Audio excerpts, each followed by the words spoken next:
Today, I'm going to hit you with my number one New Year's resolution to revolutionize your relationships and rise your mental health recovery to the next level. This is a tongue twister and a hard-hitting resolution that will change the lives of those who adopt it. Love or hate New Year's resolutions. With 2019 ending, 2020 beginning, many of us will be looking into the next year and hoping to do and be better. There are many areas that people can focus on to try and feel better about themselves. Maybe it's getting fitter or progressing in their career. Are these people self-centered for focusing on just their own lives and desires? Others, in reaction to these sort of goals, may suggest a wider focus, going zero waste or donating your money or time to charity. However, will these people just burn out and get frustrated and resentful? I'd suggest they may already be frustrated and resentful towards those people who are self-focused in their goals. So I suggest a different approach: compassion. Not just for others, but also for yourself. This year, my New Year's resolution is to be more compassionate. More compassionate and loving to other people, and definitely more compassionate and loving towards myself. Because I don't know about you, but I'm way more likely to treat you better than I am treating myself. I think most of us can agree that the world needs a whole lot more compassion. We all need more of this, and it starts with growing that compassion within ourselves. So, how do you become more compassionate? That's where I love the research of Brené Brown. After conducting hundreds of thousands of interviews, she has found, this will probably blow your mind, and it did mine, she found that the most compassionate people she interviewed are absolutely the most boundaried. People need boundaries to feel compassionate. Without them, bitterness and resentment grows unchecked. You know how it feels. Someone you know comes over uninvited, stays way too long, expects way too much, and when they finally leave, you are so glad to see the back of them. Doesn't matter if they're having a hard time. When people trample all over your boundaries, you don't have room for empathy and compassion. So, to be more compassionate, what needs the work is your boundaries. What are boundaries? Again, Brené Brown sums it up simply as what is okay and what is not okay. That's all very well, Brené Brown, but do we even know what's okay and not okay for us? This is a great place to start and to keep coming back to. What is okay and not okay for you? Is it okay for your friend to turn up unannounced? Do they need to call first? Is it okay for them to stay for 2 nights? And after that, do they need to contribute towards your rent or power or food for that to be okay? The person who needs to figure out what is okay when it comes to your boundaries needs to be you. Boundaries are different for different people. What isn't okay for one person might be fine for someone else.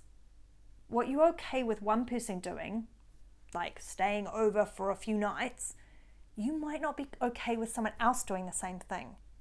You might not be okay with certain people visiting you at all. Good boundaries grow and change as you and your relationships do. They need to be able to let in what is good and healthy for you, like a hug from someone close to you who you feel safe with. And they need to be able to protect you from things that are not okay, like someone borrowing endless amounts of money from you and never paying you back. So, once you have an idea of what is and isn't okay for you, what now? The next step is to tell people what your boundaries are. No one said compassion and boundaries was easy. Now, I'm not suggesting a public bullet-pointed list of your boundaries on Facebook. This can be something you do periodically as you interact with people.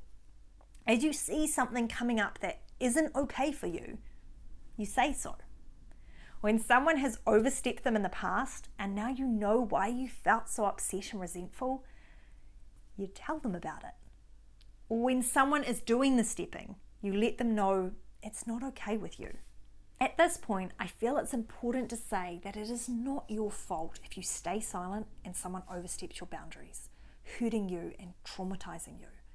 Often when this happens, there's a difficult power imbalance in the relationship. So even if asked, you may not feel safe to state your boundaries. Maybe they are your boss, or this happened when you were a child. People also have the responsibility to ask others what their boundaries are, what they're okay and not okay with.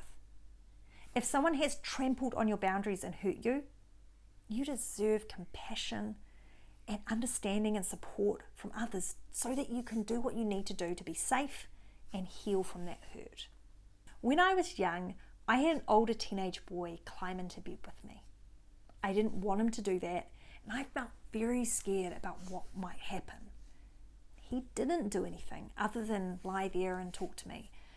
However, this was not okay for me. I stayed silent at the time and didn't tell him I wasn't okay with what he was doing. And that's okay that I didn't do that. What he did overstepped my boundaries and wasn't okay with me, regardless of whether I said so or not at the time. Now, when you are in a place where you want to clearly state your boundaries, stating your boundaries can be incredibly empowering and gives you confidence that you can stand up for yourself. Doing this, in my experience, can elicit 3 types of responses. The first is hard and clearly not about you. They get angry. They don't like being told no and find it threatening. They fight back. They might yell or even say hurtful things. In some extreme situations, they might get violent. In that case, do what you need to keep yourself safe. Their reaction is not your fault or your responsibility. When I was working in a contact centre, I know there were times when I had to set boundaries with people who called. If they swore at me, I would let them know that I was not okay with being sworn at. With some people, this would just get them going even more, and at that point, I would generally end the conversation. The second response is less aggressive, but also quite difficult. They minimize.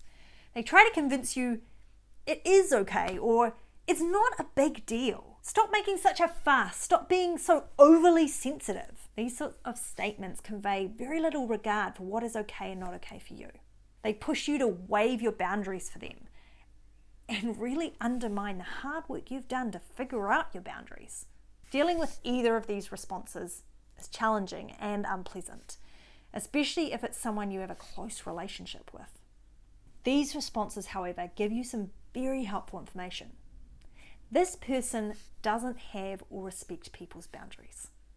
It is very possible that clearly stating and sticking to your boundaries with this person might lead to the end of the relationship.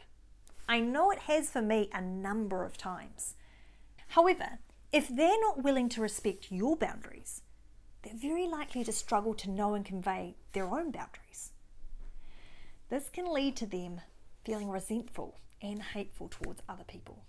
Ultimately, they're not going to be very compassionate people to be around. We need more compassionate people in our lives and way less of the uncompassionate, resentful, judgmental people. It can be lonely for a time as you transition into being a compassionate person with boundaries. Weak-boundaried people often attract weak-boundaried people. And if you're starting to develop them after not having many, you're likely to be surrounded by others who have little to no understanding of boundaries. People who may not like the new you and may choose to leave. I've been there and I feel for you. The third response is surprising. You'll build yourself up to share your boundary. Maybe you put it off for weeks, months, or even years. Finally, you take them aside and you have the boundary talk. You share with them what you are and you're not okay with. Let's jump back to the story of the older boy jumping into bed with me when I was a teenager. So I brought it up in therapy in my mid-20s, and it was the same time I was developing my boundaries. I knew what had happened was still not okay with me, and this person was still a part of my life, even if not very frequently. I'd like to say I went straight to him and had a chat, but I didn't. I delayed for over a year from the time I decided I wanted to say something to when I actually talked to him. So we went to a barbecue where he was going to be, and I got Michael, my husband, to prompt a conversation with him that I wanted to talk with him. I had asked him to do that. And we went for a walk, him and I, down the street. Now, in this situation, I knew that I was safe physically. I was still pretty scared that he might get upset or minimize my concerns. However, something completely different happened. He heard me. He heard my experience of what had happened and how it had affected me. He couldn't actually remember the exact incident, and he still apologized and showed compassion for me. He was so sorry that he had done that and that it led to me feeling unsafe. Then he moved on to the awesome bit. He asked me what I needed from him to feel safe, what I needed him to do. There was no anger, no denial, no minimizing my experience. It was incredible for me. It was healing and freeing and empowering. I'm now really close friends with him. Because of the way he respected my boundaries and showed compassion, I knew he was the sort of person I wanted in my life.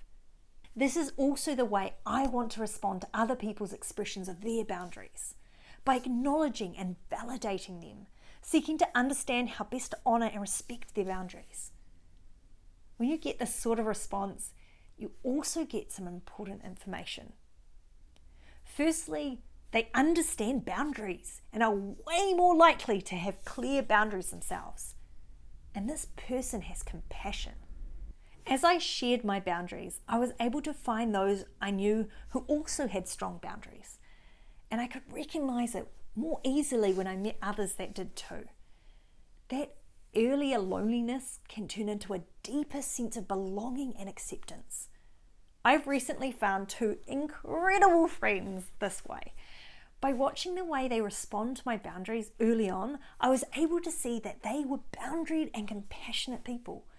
It's very different spending time with them compared to others I've related to in the past. It was worth making space for them. There's one bonus response I'd like to mention. If one of the first two responses, so the anger or minimizing, comes back and acknowledges that the way they responded to your boundaries wasn't okay, this sort of person can also be a great relationship if they continue to work on this. I have a couple of beautiful and cherished relationships that have gone through this very process. People can grow in their ability to have and respect boundaries.